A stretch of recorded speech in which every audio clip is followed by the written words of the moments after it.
So I wrote this poem at a time when my father had gone missing while he was on hunger strike, and we didn't really know if he was alive or dead.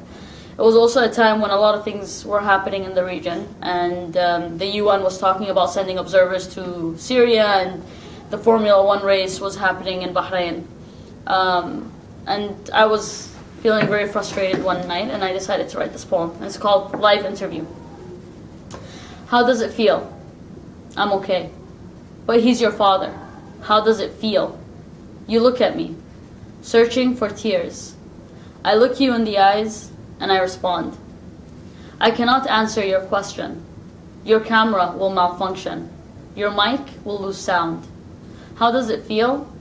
I feel cheated. Cheated of a dream of freedom. Cheated. Former chief of Secret Service running for president in Egypt. Cheated.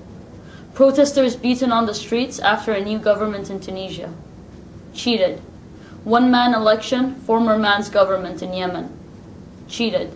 Friends making empty promises of savior in Syria. Cheated. Petrol more valuable than blood in Bahrain. Drown out their screams with the roar of an engine. We're trying to help you. We'll send 30 people as intervention. Silence. Babies crying. Mothers weeping.